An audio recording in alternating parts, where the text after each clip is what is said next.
What's going on, everyone? I'm just a typical, average American here today to react to a video called The Scam That Hit Every Adult in Canada.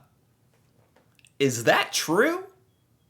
Was it really that bad? That's kind of crazy. That means if you're an adult and you're Canadian and you're watching this video, you were a victim of this scam?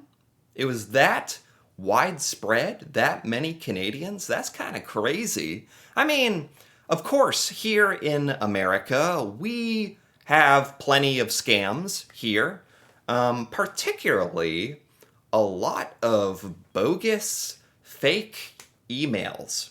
I get a lot of those, like people trying to pretend to be your bank or something. It's really annoying. But this scam in particular sounds like it was huge in Canada. Probably caused a lot of damage and affected a lot of people, but I've never heard of it. So I thought it'd be fun. Well, maybe fun is the wrong word. Yes, scams are very fun. Scams are so much fun to learn about how much pain and damage and financial strain this caused. No, I thought it would be interesting to take a look at this and learn about the scam that hit every adult in Canada. So let's take a look. The graph I want to talk about today is this one. Americans and Canadians have been getting scammed like crazy. Oh my God, hold on. Wait a minute. Look at how much higher the USA is in money lost to scams. Are we like more gullible, or there's a lot more of us. There's a lot more Americans. That's why we've lost so much more money. I'm going to chalk it up to that. No, we're not going to get into like IQ or anything here. All right. And with each passing year, we've been getting scammed more. Of course, it's no surprise that giving Mima an iPad and access to the internet basically guaranteed that her brain would get one-shot by an AI-generated image of her grandson begging. Oh my God. This is kind of ruthless. I guess it's fair to say that older people are more susceptible to scams just because older people, you may not be as likely to be aware of some of the technology and some of the things scammers can do nowadays. You know what this reminds me? There's a bunch of scammers that have been in the comments of my videos for the longest time. I try to delete them, but it's never enough. There's like fake Tyler Bucket accounts in the comments that are like, message me on Telegram. I got something special for you. I apologize if anyone's gotten those fake. I just thought about that. Like, I've been scammed, like even on YouTube in comments and anyway. It never ends. But yeah, in this day and age, it's not just that. It's like, have you heard these types of things where people will call you on the phone and use AI and voice synthesizers to pretend to sound like your loved one asking for money? That's actually happened from what I have heard. For money, but what's interesting about this precipitous rise in scams is how sophisticated the industry has become. Yeah. It isn't just a few people in an apartment calling up retirees and tricking them out of their life savings. These new scams are run by highly effective international organizations of thousands of people, and none seem quite as widespread as Canada's CRA scam. What is this? Canada Revenue Agency. What is that? Is that a real thing, or is it made up, or is that the scam, or...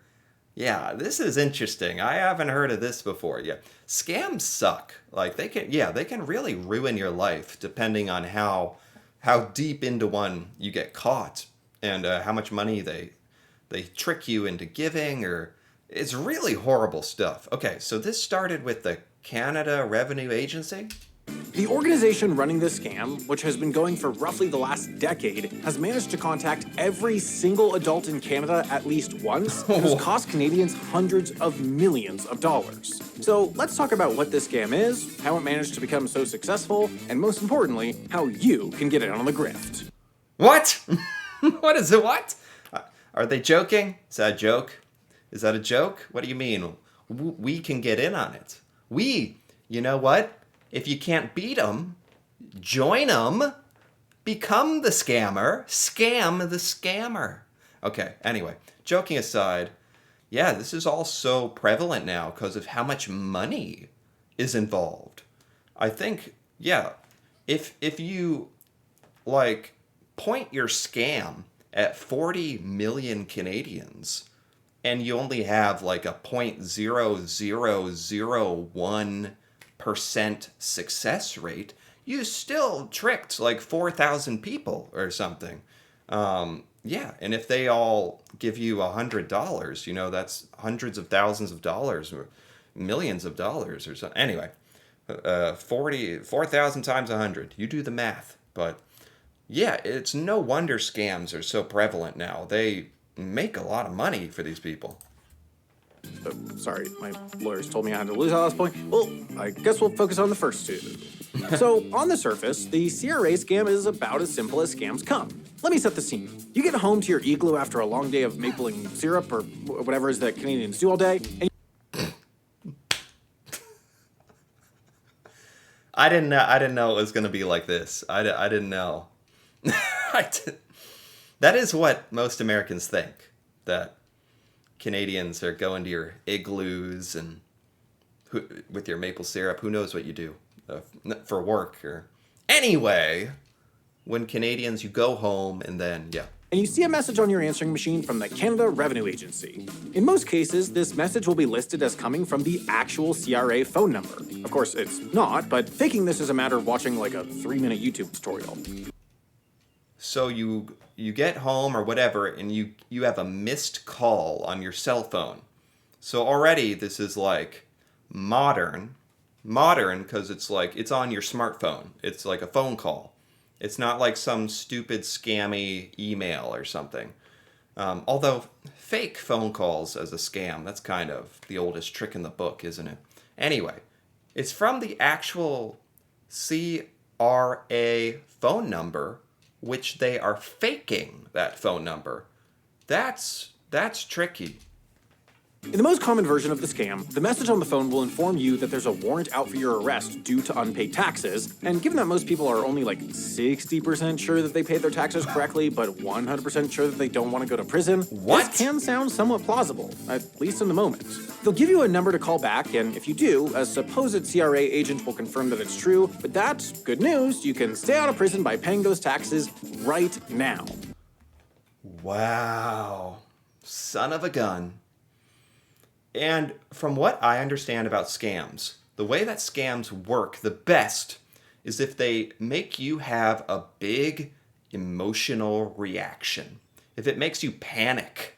If you have a big emotional response. Oh my God, the police are coming to arrest me. There's a warrant for my arrest. I didn't pay my taxes. I'm not sure, now that I think about it, I'm not sure it went through the payment. And you'll do anything to make that go away. And then some guy on the phone who you think is an angel is like, yeah, I can make this go away. Just pay your taxes. And you think, oh, yeah, perfect. I'm supposed to do that anyway. You can't even really get too upset with the victims because I can easily see how people could fall for this scam.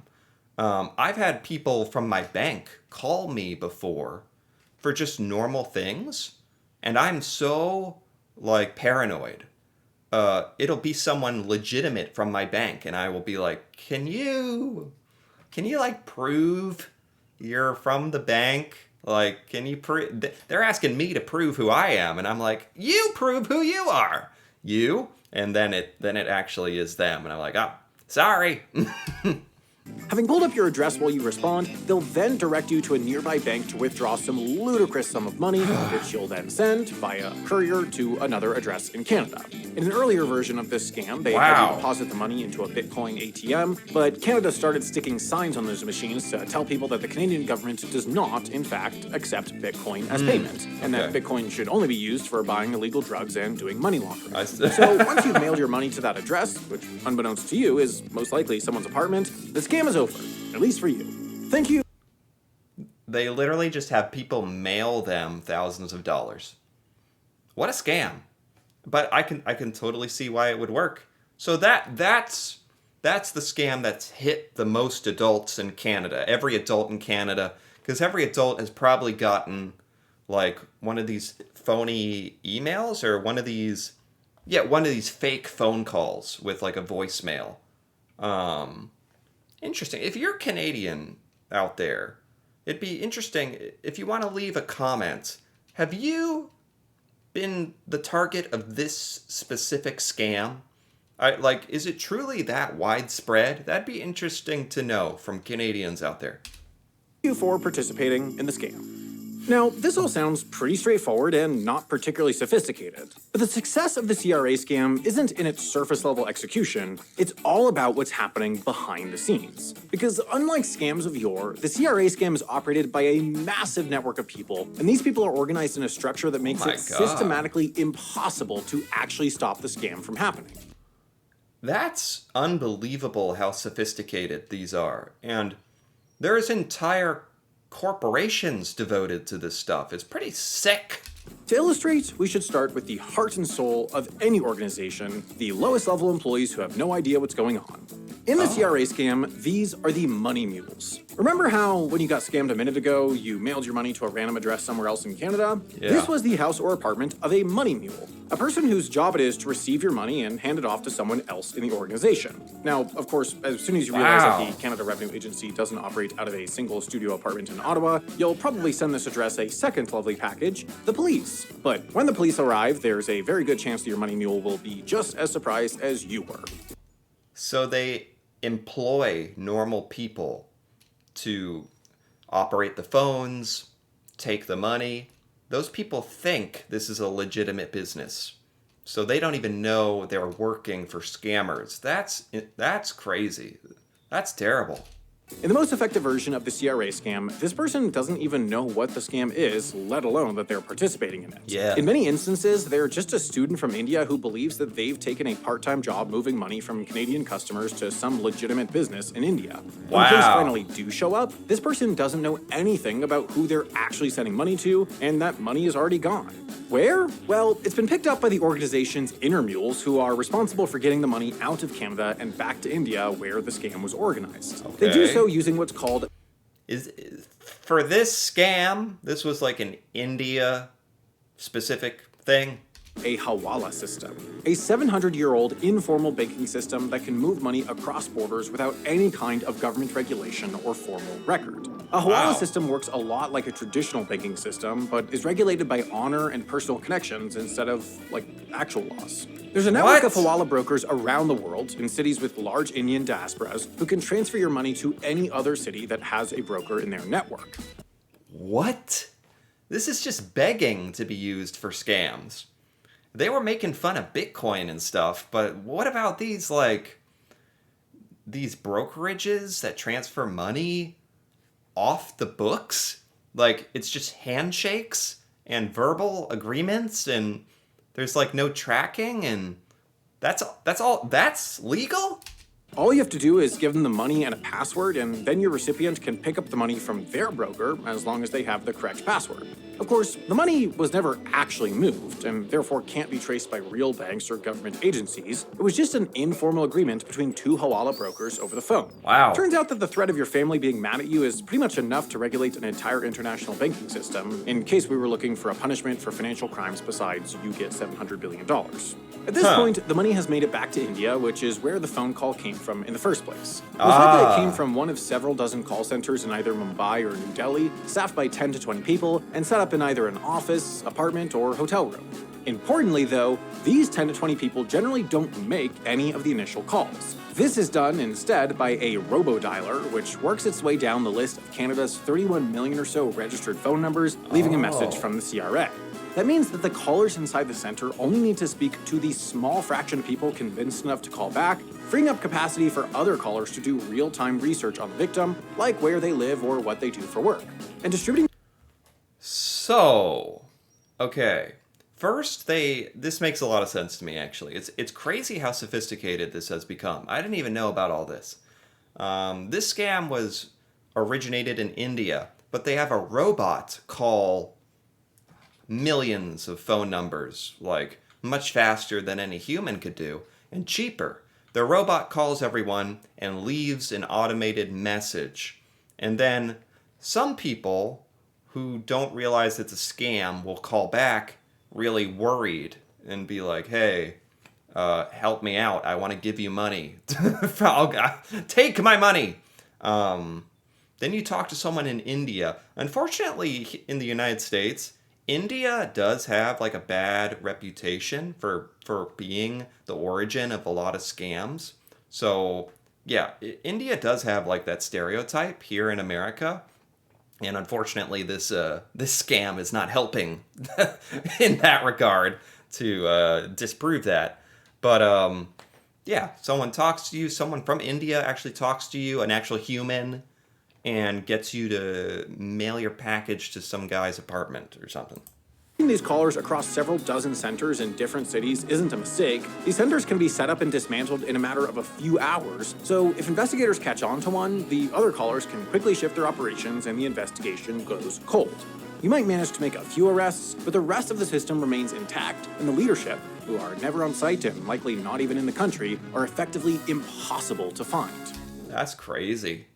Yeah, they've set it up very smart so that the people at the top can never be caught, and there's a lot of different levels. And there's a YouTuber called Kitbunga, and all he does is he makes videos about trolling scammers, and it's very therapeutic. If you've been the victim of a scam and you want to see scammers get trolled and just like, he gets on the phone with scammers and just acts ridiculous and wastes their time and pretends to be falling for the scam and then flips it around on them and calls them. It's really funny. Anyway, very therapeutic.